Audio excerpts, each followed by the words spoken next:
అందరికీ నమస్కారం. నేను మీ doctor Venugopal, consultant physician at Venu Vidya hospital Nalgonda. ఈరోజు మనము డయాబెటీస్, షుగర్ వ్యాధి గురించి తెలుసుకుందాము. డయాబెటీస్ అంటే ఏంటి, దాన్ని ఎలా డయాగ్నోస్ చేస్తారు, ఎన్ని రకాలు ఉంటాయి, వాటికి ఎలాంటి జాగ్రత్తలు తీసుకోవాలి, ఎలాంటి ట్రీట్మెంట్స్ తీసుకోవాలి, అంటే ఎలాంటి కాంప్లికేషన్స్ ఉంటాయి గురించి తెలుసుకుందాం. సో డయాబెటీస్ అంటే మన బ్లడ్లో ఉండాల్సిన దానికంటే ఎక్కువ మొత్తంలో షుగర్ ఉండడాన్ని డయాబెటీస్ అంటారు. సో ఈ డయాబెటీస్ని ఎలా డయాగ్నోస్ చేస్తామంటే మనము ఒకటి random sugar, any time sugar check చేసినట్లయితే 200 అబోవ్ ఉన్నట్లయితే డయాబెటీస్ కింద అంటాము. And fasting sugars, and fasting అంటే 8 అవర్స్ ఫాస్టింగ్. నైట్ సపోజ్ మీరు నైట్ అరౌండ్ 10 లోపల తిన్నారు అంటే అరౌండ్ అట్లీస్ట్ 8 అవర్స్ ఫాస్టింగ్ ఉండాలి. అంటే మార్నింగ్ 6 తర్వాత మనం బ్లడ్ టెస్ట్ చేసుకోవాలి. ఫాస్టింగ్ షుగర్స్ నార్మల్గా ఉండాల్సింది 100 బిలో ఉండాలి. పోస్ట్ లంచ్ అంటే తిన్న తర్వాత 2 అవర్స్ తర్వాత ఉండే షుగర్స్ నార్మల్గా 200 బిలో ఉండాలి. ఒకవేళ ఫాస్టింగ్ షుగర్స్ మనకి 110 నుంచి 125 మధ్యలో ఉన్నట్లయితే ప్రీ డయాబెటీస్ అంటారు. 126 అబోవ్ ఉన్నట్లయితే డయాబెటీస్ అంటారు. అలాగే పోస్ట్ లంచ్ షుగర్స్ 140 నుంచి 199 ఉన్నట్లయితే ప్రీ డయాబెటీస్ అంటారు. 200 అబోవ్ ఉన్నట్లయితే డయాబెటీస్ అంటారు. అలాగే 3 months average sugar levels HbA1c తోటి కూడా మనం డయాబెటీస్ని డయాగ్నోస్ చేస్తాం. సో నార్మల్ HbA1c మనకి 5.6 బిలో ఉండాలి.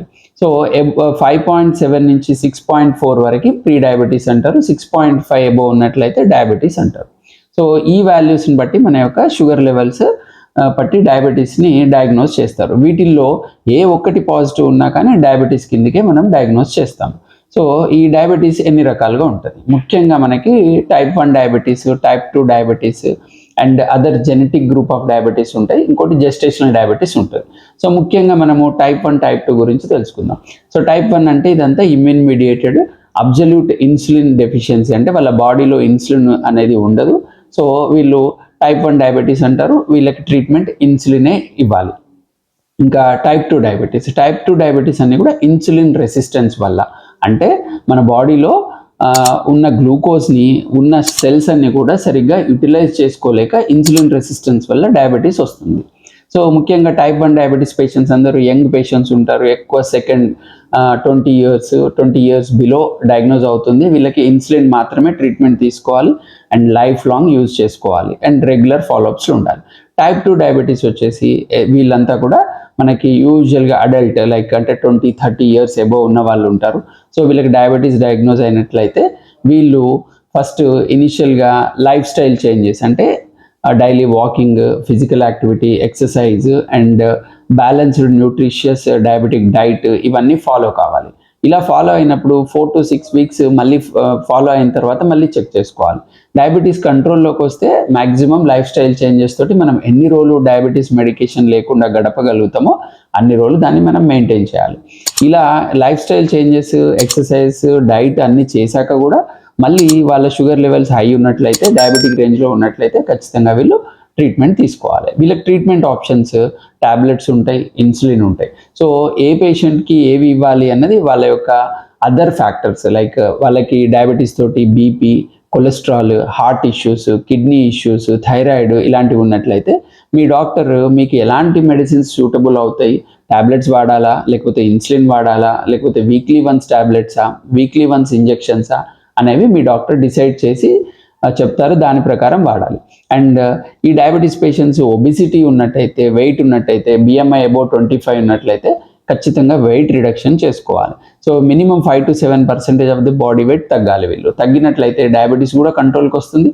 దాంతోపాటు other metabolic factors, hyper tension, dyslipidaemia ఇవన్నీ కూడా మనకి కంట్రోల్లోకి వచ్చే అవకాశం ఉంటుంది. ఈ డయాబెటీస్ వల్ల మనకు వచ్చే ప్రాబ్లమ్స్ ఏంటి, షుగర్ కంట్రోల్ లేకపోతే ఏంటి సమస్యలు? చాలామంది నా షుగర్ 300 ఉంది, 400 ఉంది, అయినా నాకు ఏం ఇబ్బంది లేదు, నాకు ఎలాంటి ప్రాబ్లం లేదు అంటుంటారు. డయాబెటీస్ అనేది సైలెంట్ కిల్లర్. అది ఒక్క రోజులో మనం ఏం చేయదు. స్లోగా మన అన్ని బాడీలోని పార్ట్స్ అన్ని కూడా డ్యామేజ్ చేస్తూ ఉంటుంది.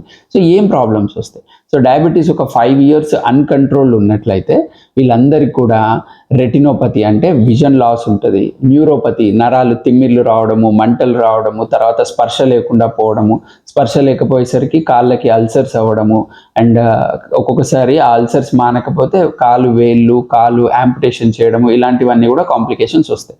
అండ్ నెక్స్ట్ మనకి నెఫ్రోపతి అంటే మనకి కిడ్నీస్ ఫిల్టరేషన్, ప్రోటీన్ ఎక్కువగా లాస్ అవ్వడము, స్లోగా కిడ్నీ పర్మనెంట్ డ్యామేజ్లోకి వెళ్ళడము ఇలాంటివి వస్తాయి. And major other risk factors వచ్చేసి brain strokes, heart strokes, peripheral vascular disease అంటే కాళ్ళకి బ్లడ్ సప్లై లేక స్లోగా అవి గ్యాంగ్రీన్ ఫామ్ అయ్యి యాంపుటేషన్ దాకా అంటే కాళ్ళు తీసేంత వరకు కూడా వచ్చే కాంప్లికేషన్స్ అన్నీ వస్తుంటాయి.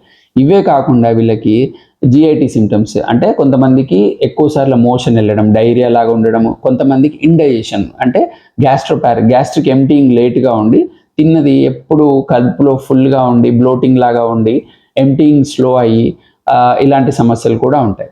అండ్ ఇవే కాకుండా కొంతమందికి joint pains, extreme fatigue, weakness and hair fall, కొంతమందికి హియరింగ్ లాస్, ఇవన్నీ కూడా diabetes long term complications. So ఈ కాంప్లికేషన్స్ అన్ని మనం అవాయిడ్ చేయాలంటే మీరు రెగ్యులర్గా ఫ్రీక్వెంట్గా అట్లీస్ట్ ఎవ్రీ 3 months మీ డాక్టర్ని కలిసి fasting, post and sugars, kidney test, urine test చేసుకొని ఇవన్నీ స్ట్రిక్ట్ కంట్రోల్లో ఉంచుకోవాలి. సో కంట్రోల్ అంటే ఏంటి? ఎంత షుగర్స్ మెయింటైన్ చేయాలి డయాబెటిక్ పేషెంట్స్. సో యూజువల్గా డయాబెటిక్ పేషెంట్స్ అందరి టార్గెట్ కూడా మనకి fasting sugars 110 below, post lunch అంటే తిన్న తర్వాత sugars 140 below and HbA1c 7 below maintain చేయడానికి ప్రయత్నించాలి. కానీ ఇవన్నీ కూడా మనం స్ట్రిక్ట్గా ఎర్లీ స్టేజెస్లో మెయింటైన్ చేస్తే కాంప్లికేషన్స్ అన్నీ అవాయిడ్ చేయొచ్చు, లేదా మనం ఒక 5 to 10 years పోస్ట్ పోన్ చేయొచ్చు కాంప్లికేషన్స్ రాకుండా. అండ్ ఆల్రెడీ కాంప్లికేషన్స్ ఉండి రీనల్ ఇష్యూస్, హార్ట్ ఇష్యూస్ ఉండి, ఏజ్డ్ పేషెంట్స్ ఉండి, క్రియాటినిన్ హై ఉన్న వాళ్ళకి షుగర్ లెవెల్స్ కొంచెం లిబరల్గా కంట్రోల్ చేస్తాం. అంటే మనం fasting around 110 to 120 and post lunch around 140 to 170 and HbA1c around 8 to 8.5 maintain చేస్తాం. ఎందుకంటే వీళ్ళకి హైపోగ్లైసిమియా అంటే షుగర్ లో అయ్యే ఛాన్సెస్ ఎక్కువగా ఉంటాయి. సో ఈ కిడ్నీ, లివర్ పేషెంట్స్లో మనం కొంచెం లిబరల్గా కంట్రోల్ చేస్తాం షుగర్స్. సో ఈ షుగర్స్ని మనము రెగ్యులర్ మానిటర్ చేసి కంట్రోల్ చేసుకున్నట్లయితే ఈ కాంప్లికేషన్స్ అన్నీ రాకుండా నార్మల్ పర్సన్ గడిపినట్టు లైఫ్ మనము గడపడానికి అవకాశం ఉంటుంది. సో అందరూ 30+ years అందరూ కూడా ఎలాంటి కంప్లైంట్స్ లేకున్నా, ఎలాంటి సిమ్టమ్స్ లేకున్నా యాన్యువల్గా షుగర్ చెక్ చేసుకోవాలి. షుగర్ ఉన్నట్లయితే మీ డాక్టర్ని కలిసి తగిన ట్రీట్మెంట్, ప్రికాషన్స్ తీసుకోవాలి. సో ముఖ్యంగా life style changes, exercise, diabetic diet and medication. And diet విషయానికి వచ్చేసరికి మనం అన్నీ కూడా లో గ్లైసిమిక్ ఇండెక్స్ ఫుడ్స్ తీసుకోవాలి. అంటే ఏంటి? తినగానే షుగర్స్ ఇమ్మీడియట్ స్పైక్ రాకుండా స్లోగా షుగర్స్ పెరిగేటువంటి ఫ్రూట్స్ని ప్రిఫర్ చేయాలి. సో ముఖ్యంగా ఎలాంటి ఫ్రూట్స్ తినాలి అని అందరూ అడుగుతుంటారు. సో ముఖ్యంగా మీరు తీసుకోవాల్సిన ఫ్రూట్స్ ఎలాంటివి అంటే లైక్ యాపిల్, తర్వాత జామకాయ, ఆరెంజెస్ ఇలాంటివన్నీ కూడా తీసుకోవచ్చు. అండ్ నెక్స్ట్ వెజిటబుల్స్లో ఏం తీసుకోవద్దు అని అడుగుతుంటారు. యూజువల్గా పొటాటోస్ అంటే ఆలుగడ్డలు తీసుకోవద్దు, అండ్ భూమిలో పండేవి లైక్ దుంపలు అలాంటివన్నీ కూడా అవాయిడ్ చేయాలి. అండ్ వీళ్ళంతా కూడా patients less carbohydrates and high protein తీసుకోవాలి. సో డైలీ డైట్ కూడా అడల్ట్స్ అందరు కూడా అరౌండ్ 2000 నుంచి 2400 కిలోక్యాలరీస్ మాత్రమే తీసుకోవాలి. And most of the times మనం డైట్లో క్వాంటిటీ కంటే కూడా క్యాలరీస్ ఆర్ ఇంపార్టెంట్. ఎంత క్వాంటిటీ తిన్నామనే దానికంటే కూడా అది చిన్నదైనా కానీ దాంట్లో ఎన్ని క్యాలరీస్ ఉన్నాయనే దాన్ని బట్టి మనము బ్యాలెన్స్డ్ డైట్ మెయింటైన్ చేయాలి. సో ఇలా పాటించినట్లయితే అన్ని కాంప్లికేషన్స్ని అవాయిడ్ చేసి క్వాలిటీ ఆఫ్ లైఫ్ అనేది పెరుగుతుంది. ధన్యవాదాలు.